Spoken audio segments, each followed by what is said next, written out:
Hey everyone, and welcome to The Explainer. Today, we are jumping into a seriously fascinating text by Thomas Aletheia titled 12 Steps to a Good Life. We're going to unpack this comprehensive roadmap for personal transformation together and really see how we can navigate life's inevitable struggles to emerge, well, wiser and more connected. So, I want you to think about this question for a second. Can a system designed to save people from hopeless addiction actually unlock a better life for the rest of us? It's a pretty profound question, right?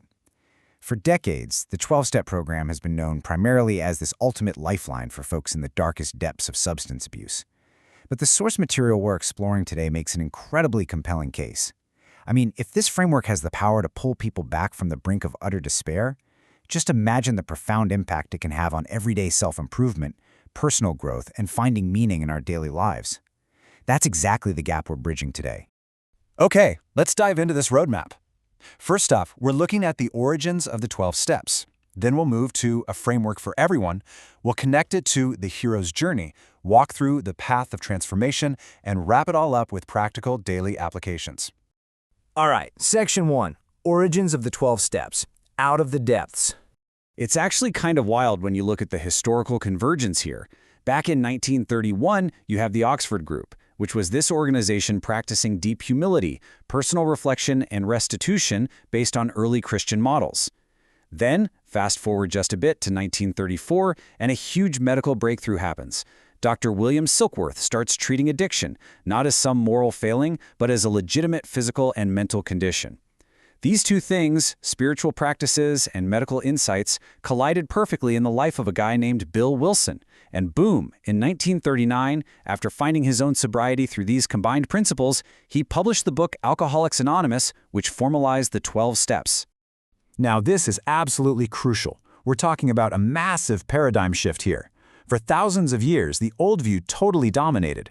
Addiction and deep personal struggles were literally seen as moral weaknesses, just a lack of willpower that made sufferers objects of contempt.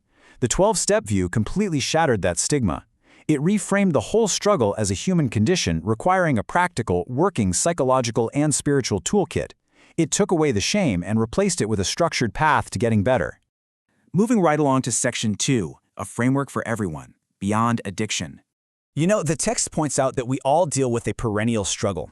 It's just part of being human. And the 12 steps provide this incredibly practical, structured way to address it by recognizing that life is unmanageable. Honestly, this is the foundational principle of the whole shebang. It's the admission that, hey, we are not gods. We can't control everything. We are completely powerless over certain aspects of reality, whether that's the economy, what other people do, or just unexpected tragedies. Once we stop fighting that and admit life can be unmanageable, we can actually start partnering with reality instead of constantly wrestling with it. Okay, let's tackle a concept that definitely trips people up sometimes, and that's the idea of a higher power, which is obviously central to the steps. Let's destigmatize this language a bit. A higher power doesn't have to be tied to some strict religious dogma. It is literally just something greater than yourself with your best interests in mind. So yeah, it can be a deity if you're religious, but it can also be the universe, the flow of nature, or honestly, even a trusted group of friends whose collective wisdom is greater than your own. The key is just realizing you don't have all the answers and being open to accepting outside help. Which brings us to Section 3, The Hero's Journey, the Archetypal Quest. I've got to say, I absolutely love this quote right here. The perennial struggle is not a flaw. It is your path. We all face hardships, and it's so easy to view them as a sign that our lives are broken somehow. But framing your life as a hero's journey completely flips the script.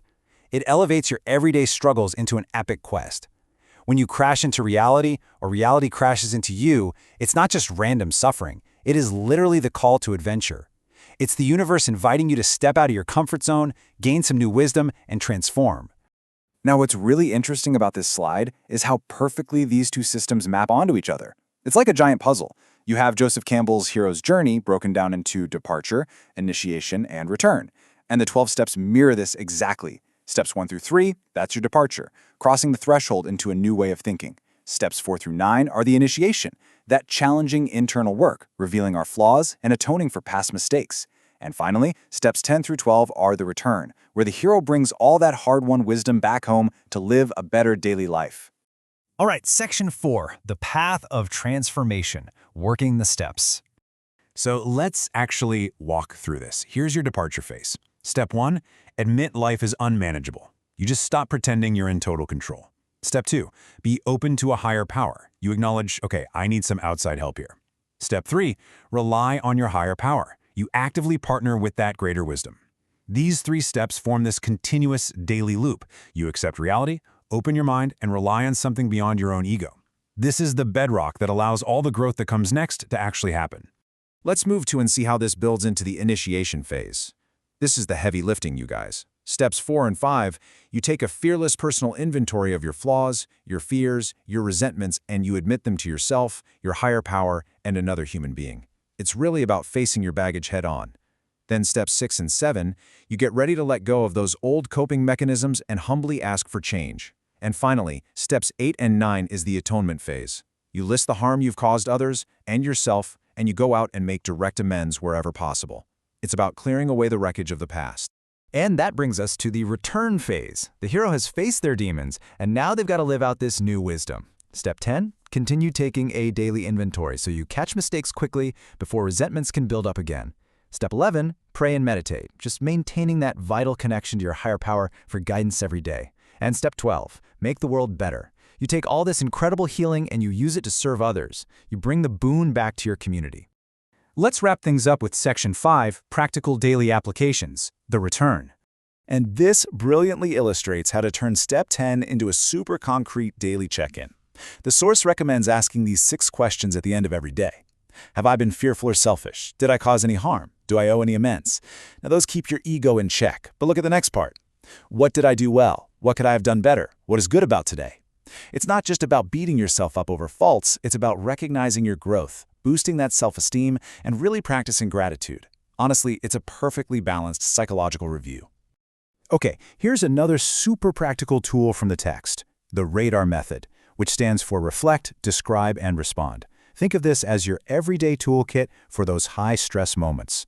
When life hits you out of nowhere, don't just react on autopilot. First, reflect. Slow down and literally hit the pause button before you yell at the guy who just cut you off in traffic. Second, describe. Examine your inner state. Just notice that anger rising up. Third, respond. Act intentionally, in a way that aligns with your new spiritual principles. It's a simple framework, but it totally disrupts that automatic thinking that so often gets us into trouble. Finally, let's look at step 12. Make the world better. Start now. Start small. The source really emphasizes that you shouldn't get completely overwhelmed trying to solve global problems. Step 12 is about doing real, meaningful, hands-on good right in your immediate surroundings, and doing it without seeking any kind of reward or pat on the back. Pick up some trash in your neighborhood. Clean up the break room at work. Be kind to your partner. It's simply about taking responsibility for your little corner of the universe and actively choosing to make it better. So we've unpacked how an incredibly powerful framework for recovery also provides an amazing blueprint for a meaningful life. But, none of this matters unless we actually put it into practice. So I want to leave you with one final provocative question. It's actually the exact same question an old-timer in the program would ask anyone facing a problem.